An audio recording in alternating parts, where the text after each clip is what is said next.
I'm sorry, say it one more time. I got a doable power of attorney filed in Wayne County Register of Deeds. The principal name is Joseph Montez Logan. I'm an agent on behalf of the principal. Okay, you're Joseph Montez Logan Yeah, or Logan? Yeah, that's my principal. Yes, ma'am. That's your name. Sir, I'm Magistrate Chartea. You're here on a criminal matter. 250-453-2601. You have an attorney. Go ahead, counsel. Counsel Reagan, you wait for a reading. Stand mute.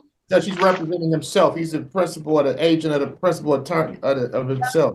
He's representing himself. Okay. So, Mr. Logan, you want to waive the formal reading, or do you want me to read the charges? I would like to see the discovery first and the nature of the cause. Okay, the discovery, that comes after, sir. Okay, this is only an arraignment. So my question is do you want me to read the charges to you or not? Yes, ma'am. I'd like to hear the reading. Okay. So, sir, people of the state of Michigan versus Joseph Montez Logan, allegedly on May 15, 2025, in the area of 18637 Albion Street, City of Detroit, did commit count 1, domestic violence, did make an assault or assault and battery upon a Tanisha Logan, a resident or former resident of his or her household, and or an individual with whom he has a child in common, and or his spouse, contrary to the MCL 750.812. Okay. Maximum penalty is up to 93 days jail and or $500 fine. Do you understand that, sir? No, ma'am. I do not understand that. You do not? At the moment, what is it that you do not understand? Well, because MCL 12.280 gives you the personal liability of my agent capacity, and that gives you understanding of 1 and 2, saying that I have the same rights as a self-appointed a state appointee, the same rights as a state appointee, and I have no interest in this matter. Before we even press play on today's hearings, you need to buckle up, because what you're about to see is a perfect storm of sovereign citizen logic, courtroom reality, and a defendant who genuinely believes that calling himself an agent of the principal makes criminal charges disappear. Today's video covers multiple hearings, but the real headline is this Detroit case, where a man accused of domestic violence tries to talk his way out of accountability using pseudo-legal jargon he clearly doesn't understand. This isn't just about confusing language or refusing to answer questions. This is about someone attempting to dodge responsibility by pretending the court has no authority over him. And as you'll see, the judge is having absolutely none of it. We're going to watch how these arguments fall apart in real time, how patience turns into firm warnings, and how the legal system responds when someone insists they're above the rules everyone else has to follow. So pay close attention, not just to what's being said, but how the judge responds, how the defendant contradicts himself, and how reality slowly crashes down on fantasy. Because by the end of this, one thing becomes painfully clear. No amount of legal word salad can protect you when the court has jurisdiction. The charges are real, and the consequences are unavoidable. Okay. Well, sir, you are the individual. I'm going to enter a plea of not guilty. It alleges that you did make an assault and battery on a Tanisha Logan. Okay. Again, the penalty is up to 93 days jail and or $500 fine. I'm going to enter a plea of not guilty. Let me give you your court date, sir, which is going to be May 28, 2025, free trial. It's an in-person hearing. Let me make sure. 8:30 in person here at 36th District Court in front of Judge Austin Garrett. Do you understand that, sir?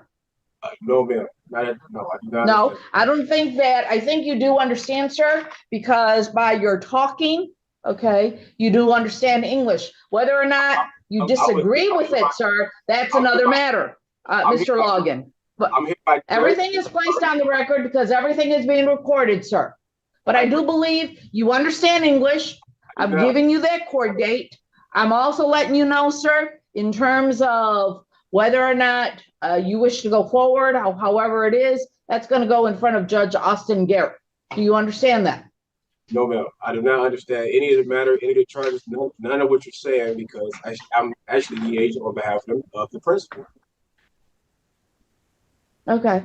No well, in this case, and you try to build a case on me personally, and I'm not liable. I don't have an interest in this matter. Okay. Thank you, Mr. Logan, but you place that on the record. I've heard that. Sir, you still have that court date. I gave it to you. Okay. If you do not show up, a warrant will go out for your arrest. As to whether or not, like I said, when you want to argue as to motions or not, that's going to be between you and Judge Garrett. Okay. Let me give you some bond conditions, sir. That means you need to abide. You're not to have contact with a Tanisha Logan. That means no person-to-person contact, no contact with third parties, no phone calls, no emails, no text messaging. You're not to possess any firearms or any other dangerous weapons, and you're not to go back to the no, that's your residence. So I'm not putting that on. Just no contact and no firearms. You understand that? That was with the minor children involved. This is where the sovereign citizen script officially begins.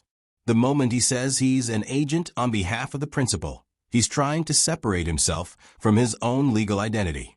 This argument is rooted in the false belief that a person's name in capital letters represents a separate corporate entity, and that by claiming to act as an agent, he can shield himself from criminal liability. Courts across the country have rejected this nonsense for decades. Notice how the judge immediately brings the conversation back to reality, asking him to confirm his name, clarifying that he is physically present, and establishing jurisdiction. That's not accidental. Judges do this deliberately to shut down identity games before they spiral. No matter how many documents he claims to have filed or powers of attorney he references, none of it overrides the fact that he's standing in court as the accused. And here's the key contradiction. He wants the court to recognize his special status, but he also wants the protections of the court process. You don't get to reject jurisdiction while simultaneously demanding discovery, rights, and hearings. That's not how the law works. As to the minor children, sir, okay, that's up to family court. So I'm not dealing with the minor children. So there's no stipulations? Those two conditions, okay? I don't see anything to indicate that these children are subject of this case.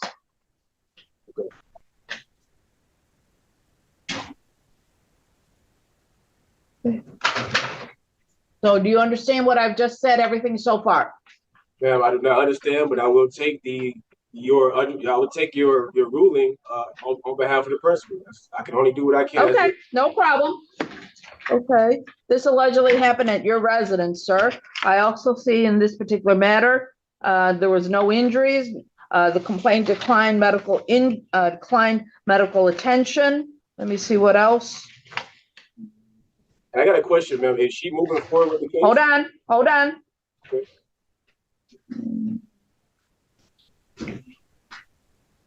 There was a 2016 domestic violence misdemeanor. I don't have anything else. What's your question, sir? Is Tanisha Logan moving forward with the case? Is she a what? She's pressing charges, Tanisha Logan. Okay. So you understand, Mr. Logan, okay? It is not up to the complainant to press charges. Charges come from the county, the prosecutor's office.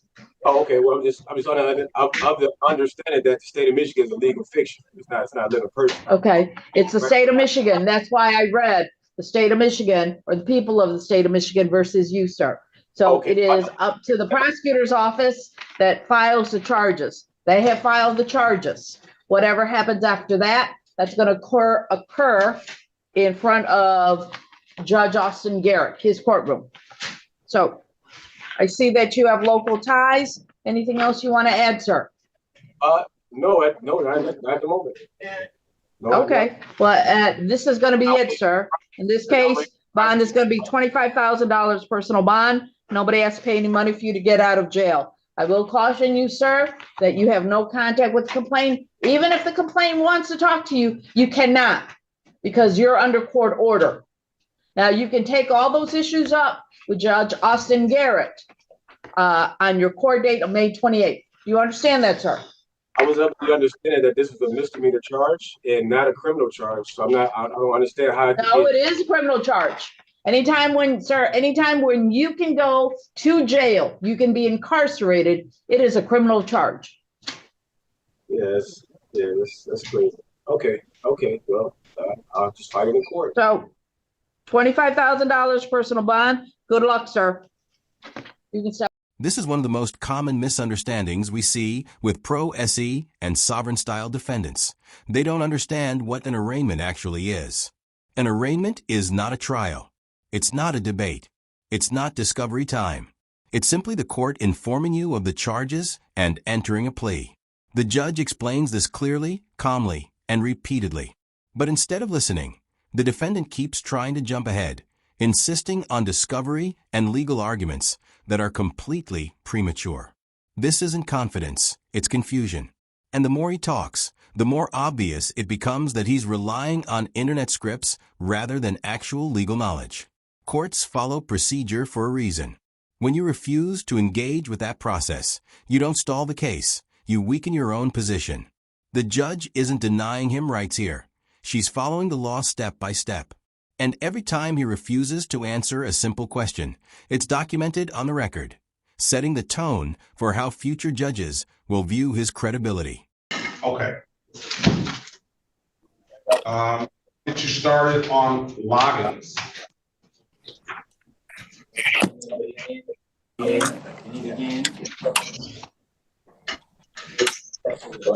Joseph Loggins. You there, sir?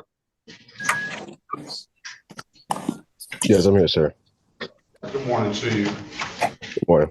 It's just log in. It's not logins, is it? Yeah, no S. City of Detroit versus Joseph Loggins. Case number SP 1322877, counts 1 and counts 2. SP 1688005, counts 1, 2, and 3. SP 1688081, counts 1, 2, and 3. Appearance for the record, please. Kathy Murphy, P51422 for defendant Loggins, who appears via Zoom, as do I, sir. Please state your name for the record, or ma'am. Joseph. Sir. Sure. All right. I'm going to put you in a breakout room, Mr. Loggins, with Attorney Murphy. She's going to get you an updated offer. Keep in mind, if you don't like the offer, you have an absolute right to a trial. Let us know what you want to do when you come out. Join the room, please. See anything here that's affecting him from getting a valid license if he doesn't already have one? It's past the matter. Let's go back on the record with Mr. Joseph Loggins. Mr. Loggins, I've given you an opportunity to speak to counsel. Counsel, your client wants an appointed attorney? Yes, Judge, he would like to proceed to trial, and I'm asking the court to have an attorney appointed to assist him. Here on this here this is sort of like, I mean, we can appoint one, but this is sort of like everyday stuff that we deal with every single day. It's only really documents. Go ahead. So, pardon me for interrupting, Judge. Mr. Loggins has some sovereign citizen type claims to make in connection with these tickets. Take your hat off. So if he got the sovereign citizens claims, then he doesn't want a lawyer anyway. Take your hat off, Mr. Loggins. He did. Go ahead. He did say that he would like standby counsel. Mr. Loggins has some unique claims to make, Judge, that I cannot adequately represent for him at this. When a defendant claims he doesn't understand the charge, what he's really saying is that he refuses to accept it. There's a big difference. The judge reads the charge slowly, cites the statute, explains the potential penalties, and asks a straightforward question. Do you understand? His response isn't confusion, it's deflection. He pivots into statutes that have nothing to do with domestic violence and starts talking about personal liability and appointed officials. And here's the moment where the judge draws a clear line. Even if you were a state-appointed official, assault is still assault. Status doesn't erase criminal responsibility. This exchange highlights something critical. Sovereign arguments collapse the moment real-world harm is involved. You can't paper your way out of allegations involving violence. And the judge's response isn't emotional or insulting, it's factual. She brings everything back to the core issue, the allegation, the law, and the consequences. That's how courts maintain control. Where in the country can make that, he may be able to find himself a lawyer in the country that may try to make that claim. But Mr. Logan, what do you want to do? I'm going to set a jury trial for this sovereign citizen stuff. Is that what you're? It's not sovereign citizen stuff, sir. It was due to the vehicle being registered to a living trust at the time of the stop. So I was just informing the attorney that the claim is basically due to a trust being stopped. My vehicle was registered to a living trust. Okay, thanks. So the trust being the owner of the vehicle. So I just wanted to move forward as the trustee of the trust, if you will allow it. Man, that's some double talk there, isn't it? Judge, could I maybe jump into, I think I get what Mr. Logan said. If I could go into a breakout room with him for a second, I can talk to him. I'm still waiting for my client anyway, so I got some time. All right, here we go. I told you there's a lawyer in the country that might want to represent you. Thank you, Attorney Dupree. All right, I'll put you in a breakout room. All right, let's pass the matter. All right. Let's go on let me take care of Mr. Dupree's client. Let's go back on the record with Logan. Logan, you want a trial date, right? Yes, trial by jury. Yeah, I think this would be best to trial by jury. Let the jury of his peers determine if they feel. Can I get a jury trial date, please? Are you going to be sitting with him on this, Mr. Dupree? Judge, he is. He does want to represent himself, but he is asking for standby counsel. I'd be happy to serve in that role. I am on the Third Circuit standby counsel list, if the court would be willing to assign me. I'll assign. Thank you, Judge.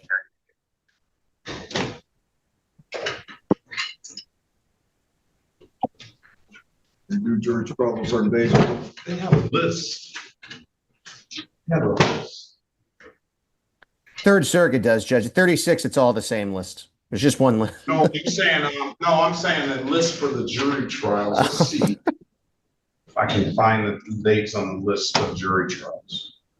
Because we kind of July 8th. What about July 8th? I was actually going to say, Judge, I have June the 24th. I'm currently booked for a jury trial in front of you. If the court doesn't mind double booking it, and I will of course note that Third Circuit frequently double books trials, I wouldn't mind double booking that either, and we can see which one, if either ends out going. Jury trial June 24th. Okay. Very good, Judge. And then what's the final pretrial on that other case? I knew you were going to ask that question, but still couldn't find the information fast enough. Give me 1 second, Judge. Judge, the final pretrial is the June the 23rd. You said it the day before. June 23rd. June 23rd. Your next court date is June 23rd. Let Miss Snyder know that we want all the parties to appear on June 23rd. And not necessarily in person, but we want to make sure that they're gonna bring all the parties, so we don't order a jury if not. And that's going to be the same for your other June 23rd case as well. I will let her know on both cases. And with Mr. Logan's permission, I'm also going to reach out to Ms. Snyder to request discovery in this matter. Repeatedly saying "I don't understand" is a tactic we see often, but it doesn't work the way defendants think it does. The court doesn't need you to agree. It needs to establish that you were informed. And the judge makes that crystal clear here. She points out something important. He clearly understands English, responds intelligently, and engages in complex arguments. That undermines his claim of confusion. Disagreement does not equal lack of understanding, and courts are very good at spotting the difference. Everything said here is now on the record. Every warning, every explanation, every refusal to acknowledge reality. This matters later, especially if the defendant tries to argue he didn't know, wasn't informed, or didn't understand the process. The judge is methodically closing those doors one by one, calmly and professionally. Final pretrial, June 23rd, 2025. You know that the trial date is going to be in person. It's not going to be on Zoom. But the day before that, the June 23rd date can be on Zoom, 8:30. If you have any motions, I don't know if you're going to have any motions or not. Yes, I'm gonna have some motion, sir. Okay, so a motion date, you're going to have to get those in pretty quick.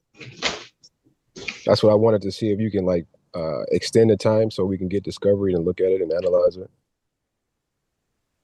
I don't know how much analyzing you're going to need on driving license suspended, no insurance, and an unregistered untitled. I don't know what's really, it's not that in depth. I'm going to give you. You have Mr. Dupree. He's probably going to reach out to them today on that. I'm going to give you until June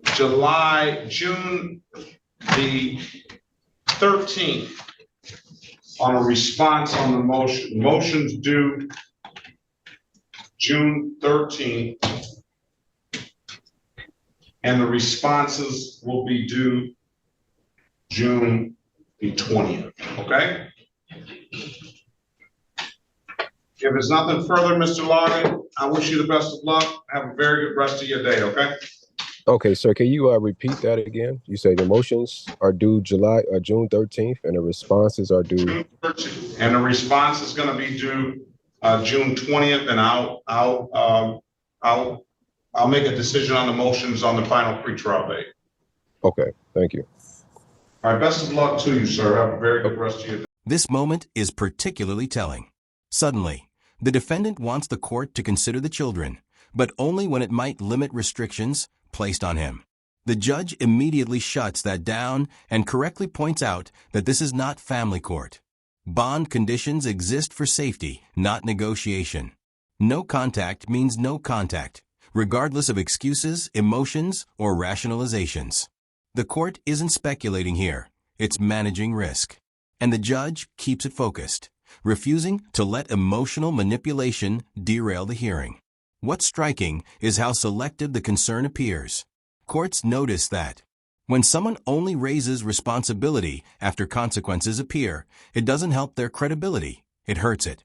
And once again, the judge places everything squarely where it belongs. Follow the order or face further consequences.